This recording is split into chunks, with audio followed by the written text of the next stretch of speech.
রসুন তার অসংখ্য স্বাস্থ্য উপকারিতার জন্য প্রশংসিত, তবে অতিরিক্ত পরিমাণে গ্রহণ বিপদও ডেকে আনতে পারে। সেবা যত্নের এই পর্বে আমরা অতিরিক্ত রসুন খাওয়ার সম্ভাব্য স্বাস্থ্য ঝুঁকি সম্পর্কে আলোচনা করব। চলুন শুরু করা যাক।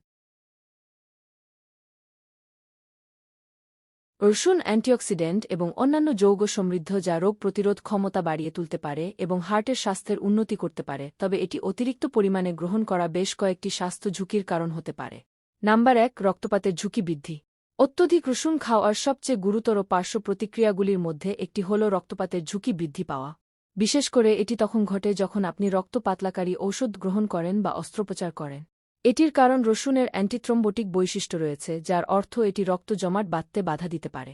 যদিও রসুন প্ররোচিত রক্তপাত অস্বাভাবিক, তবে একটি প্রতিবেদনে এমন একটি কেসের বিশদ বিবরণ দেওয়া হয়েছে যেখানে একজন ব্যক্তির অস্ত্রোপচারের আগে প্রতিদিন নিয়মিত 12 গ্রাম রসুন খাওয়ার পরে রক্তপাত বেড়ে যায়। অন্য একটি কেস স্টাডিতে একজন ব্যক্তি অস্ত্রোপচারের পরে অতিরিক্ত বিবর্ণতা ও কালশিটে দেখে। সম্ভাব্য কারণটি হল ওই ব্যক্তির গ্রহণ করা একটি ডায়েটারি সাপ্লিমেন্ট যাতে ফিশ অয়েল এবং 10 মিলিগ্রাম রসুন ছিল। ফিশ অয়েল এবং রসুন উভয়ই রক্ত জমাট বাঁধার গঠনকে প্রভাবিত করে। সুতরাং আপনি যদি কোনো ওষুধ গ্রহণ করতে থাকেন বা অস্ত্রোপচারের জন্য প্রস্তুত হতে থাকেন, তবে আপনার ডায়েটে রসুন যুক্ত করার আগে ডাক্তারের সাথে পরামর্শ করা উচিত। নাম্বার 2, মুখের দুর্গন্ধ। রসুনে বিভিন্ন ধরনের সালফার যৌগ রয়েছে, যা প্রায়শই এর অনেকগুলি স্বাস্থ্য উপকারের সাথে যুক্ত।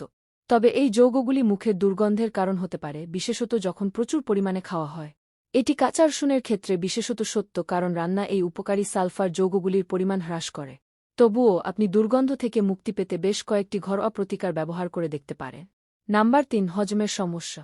পেঁয়াজ এবং অ্যাসপারাগাসের মতো রসুনে প্রচুর পরিমাণে ফ্রুকটান থাকে। ফ্রুকটান এক ধরনের কার্বোহাইড্রেট, যার কারণে কিছু লোকের ফোলাভাব, গ্যাস এবং পেটে ব্যথা হতে পারে। প্রকৃতপক্ষে যাদের ফ্রুকটান অসহিষ্ণুতা আছে, তারা যখন উচ্চ ফ্রুকটান খাবার খান তখন তা ক্ষুদ্রান্ত্রে সম্পূর্ণরূপে শোষিত হয় না। পরিবর্তে এটি কোলনে ভ্রমণ করে এবং গাজন হয়। এটি এমন একটি প্রক্রিয়া যা হজম সংক্রান্ত সমস্যাগুলিতে ভূমিকা রাখতে পারে। Number 4, gastroesophageal reflux disease.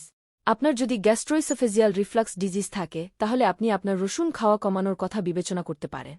Gastroesophageal reflux disease হল একটি সাধারণ অবস্থা যা তখন ঘটে যখন পাকস্থলীর অ্যাসিড আপনার খাদ্যনালীতে ফিরে আসে, যার ফলে অম্বল এবং বমি বমি ভাবের মতো উপসর্গ দেখা দেয়। রসুন নিচের খাদ্যনালীর স্ফিংক্টার টোন কমাতে পারে, যা আপনার খাদ্যনালীর নিচের অংশের পেশিগুলির ক্ষমতা বন্ধ করে এবং অ্যাসিড প্রবেশ করা থেকে বিরত রাখে।